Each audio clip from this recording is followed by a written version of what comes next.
नमस्कार, मैं हूं उमेश जोशी। हरियाणा न्यूज़ के खास प्रोग्राम सीधे सवाल में आपका स्वागत है। आज के हमारे खास मेहमान हैं हरियाणा प्रदेश के बीजेपी प्रभारी डॉक्टर जगदीश मुखी। सवालों का सिलसिला शुरू करने से पहले हम डॉक्टर जगदीश मुखी का आपसे परिचय करवा देते हैं। आज सीधे सवालों की हॉट सीट पर बैठेंगे हरियाणा प्रदेश बीजेपी प्रभारी जगदीश मुखी।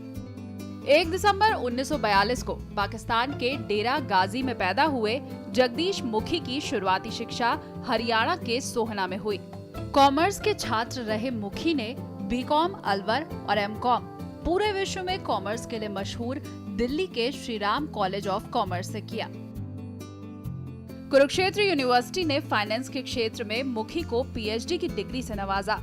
वैसे डॉक्टर जगदीश मुखी का राजनीति की ओर झुकाव छात्र जीवन से ही था। वॉल्वर के राजऋषि कॉलेज में छात्र संघ के अध्यक्ष चुने गए। इस दौरान एबीवीपी से भी जुड़े और दिल्ली की राजनीति तक पहुंच गए। 1993 में पहली बार दिल्ली विधानसभा पहुंचे।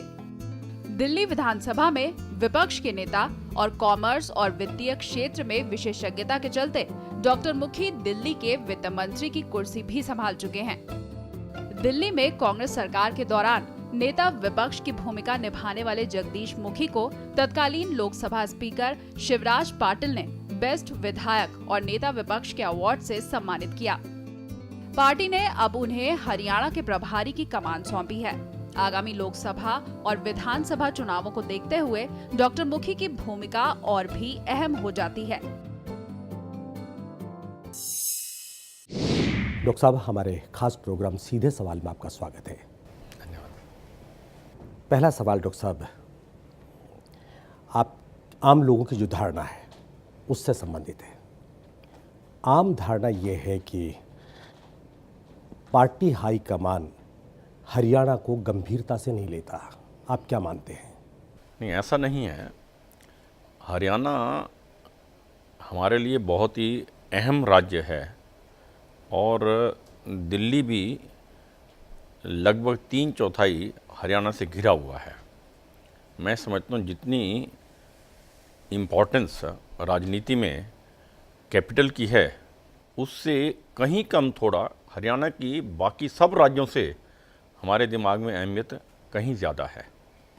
डॉक्टर साहब, आप महसूस करते होंगे हरियाणा से घिरे हुए जितने भी राज्य हैं, आप राजस्थान ले लें, पंजाब ले लें, हिमाचल ले लें, दिल्ली ले लें, सब जगह बीजेपी की स्थिति बहुत मजबूत है।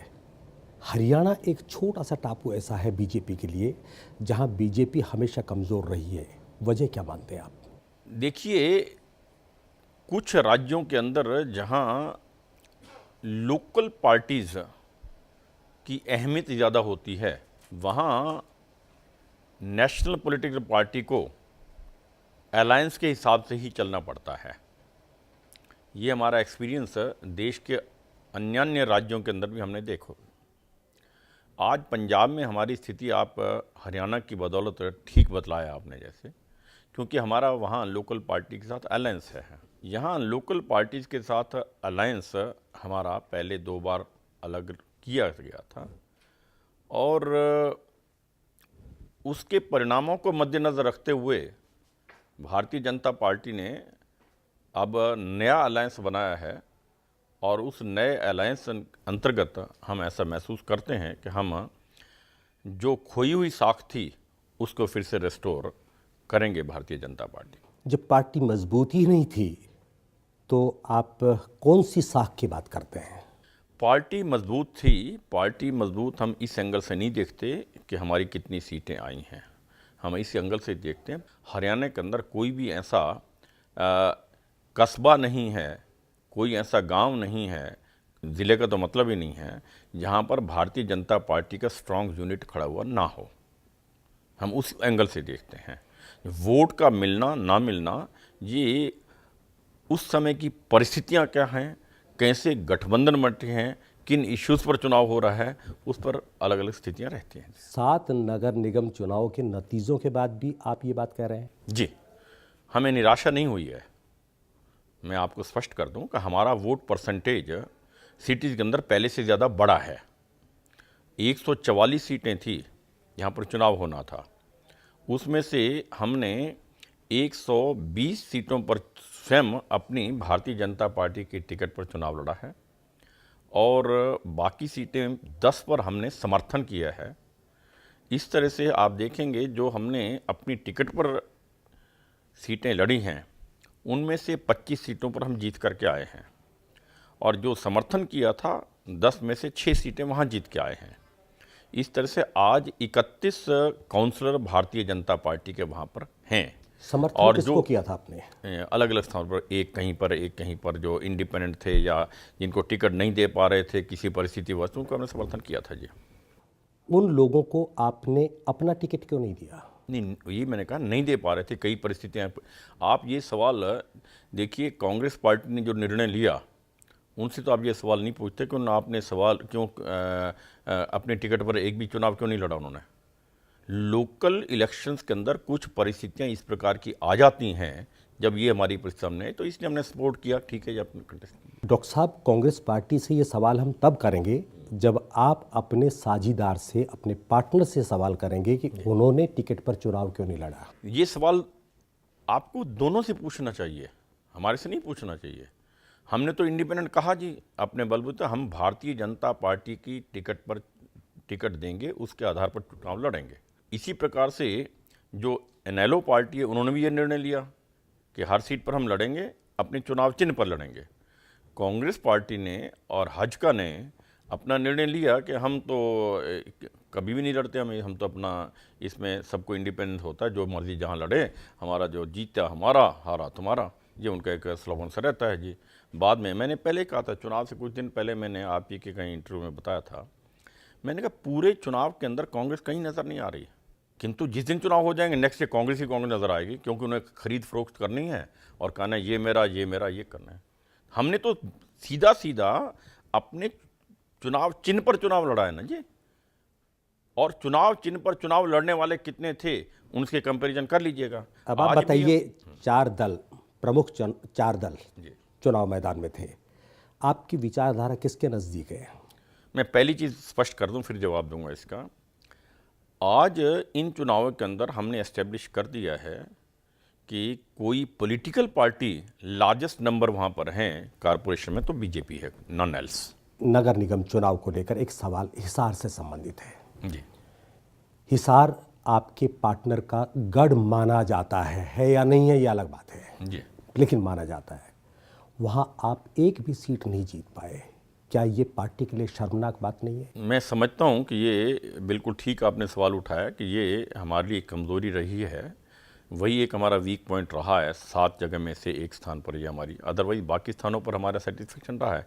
वहाँ पर हमारी performance much below our expectation रही है, हमारी उम्मीद से कम रही है। मैं इस बात को मानता हूँ और मैं ये भी मानता हूँ हम आशा करते थे बाकी कारपोरेशन में भी इससे बेहतर रिजल्ट की आशा कर रहे थे। मैं उसको मानता हूँ, किंतु कंसोलेशन इतना है कि हमारी पहले से काफ़ी वोट परसेंटेज बढ़ा है, सीटें बढ़ी हैं। हिसार में जो शर्मनाक हार हुई है पार्टी की, किसको जिम्मेदार मानते हैं? मैं किसी और को जिम्मेवार नहीं ठहराता, मैं तो हमेशा इंट्रोस्पेक्शन करता हूँ अपनी पार्टी का। हमारी कमी रही, हम किसी को ब्लेम नहीं करते। मेरा संगठन वहाँ कमज़ोर रहा है, इसको मैं स्वीकार करता हूँ। उस कमी को दूर करने के लिए अब संगठित होकर के हम वहाँ पर योजना बना रहे हैं ताकि आने वाला कोई भी चुनाव होगा हमारी परफॉर्मेंस बेहतर रहे वहाँ पर। क्या आप मानते नहीं कि आपके पार्टनर ने अगर थोड़ा सा जोर लगाया होता आपके लिए तो आप 1-2 सीट तो निकाल ही लेते? नहीं, मैं आपको एक बात स्पष्ट करना चाहूँ। बार बार आप पार्टनर की ओर से पूछ रहे हैं, मुझे जवाब देना वाजिब नहीं है, किंतु एक बात स्पष्ट करना चाहता हूँ। हमारे पार्टनर ने बहुत पहले स्पष्ट कर दिया कि हम इन चुनाव को नहीं लड़ रहे एज ए पार्टी, तो मैटर एंड्स देयर ना।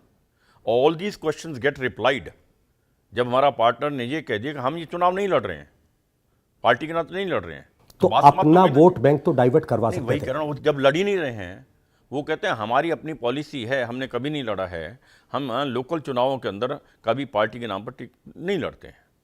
तो पार्टी उनको ये लगता है कि उनकी सोच में रहा है कि छोटे चुनावों के अंदर अननेसेसरी डिवीजन हो जाता है, लोग नाराज हो जाते हैं, इसलिए वो नहीं लड़ते। गठबंधन को लेकर तरह तरह की चर्चाएं होती हैं, बहुत ही भ्रम है कि ये चलेगा नहीं चलेगा। बार बार आप लोगों को ये बयान देना पड़ता है कि गठबंधन बहुत मजबूत है और आगे तक चलेगा।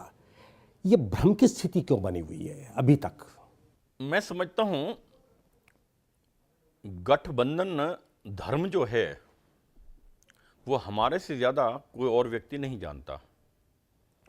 इसकी शुरुआत जिन सिद्धांतों के आधार पर श्रीमान अटल बिहारी वाजपेयी जी ने की थी, उससे बड़ा उदाहरण शायद कोई और नहीं हो सकता।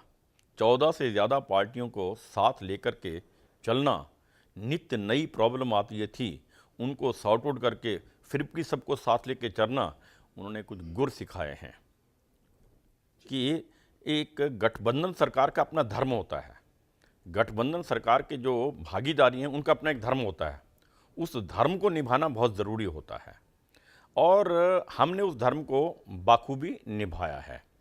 और मैं समझता हूँ ये जो आपका सवाल है कि ये एक शंका बनी हुई है, ये शंका हमारे दिमाग में तो कहीं है नहीं, ना पार्टी के दिमाग में, स्टेट की यूनिट के अंदर है, ना कहीं अन्यत्र है। आम लोगों में ये धारणा है, आम पब्लिक के बीच में अलग अलग मत हैं। गठबंधन ऐसा होना चाहिए था, इनके साथ होना चाहिए था, उनके साथ होना चाहिए था, इसमें ज़्यादा फ़ायदा रहेगा, उसमें ज़्यादा फ़ायदा रहेगा। ये बातें पब्लिक के बीच की बातें हैं, किंतु हमारे दिमाग में किसी तरह का कोई इस बारे में कन्फ्यूज़न कभी नहीं है, ना हमने इसको वक्तव्य देने की कोशिश की है जो हम रिएट्रेट करें इसके बारे में। क्योंकि ये जो निर्णय लिया गया है, गठबंधन हुआ है, ये कोई हमारी हरियाणा की स्टेट यूनिट ने नहीं किया है। भारतीय जनता पार्टी के हाईएस्ट लेवल पर हमारे नेतृत्व ने इसे तय किया है और हमारे लिए वो निर्णय है। लेकिन हरियाणा के बड़े नेता इस गठबंधन से संतुष्ट क्यों नहीं है? बड़े नेता तो हमारा यही कहा जाएगा ना, हमारे पार्टी के यूनिट के अधिकारी जो हैं, अधिकारी या विधायक, ऐसा नहीं है कहीं भी। हमारे पार्टी के जो अध्यक्ष हैं, उनकी सारी यूनिट जो है, उन सब ने इसकी गठबंधन के आधार पर काम कर रहे हैं और मुस्तैदी से काम कर रहे हैं। I am satisfied they are working fully under this alliance. वक्त एक छोटे से ब्रेक का। ब्रेक से लौटेंगे और डॉक्टर जगदीश मुखी से बातचीत का सिलसिला आगे बढ़ाएंगे। आप मोदी जी के कैरेक्टर को अच्छी तरह से जानते हैं और उनमें एक ऐसा मैसे मादा है उनके पास, ठीक को ठीक कहना, गलत को गलत कहना। It must be appreciated.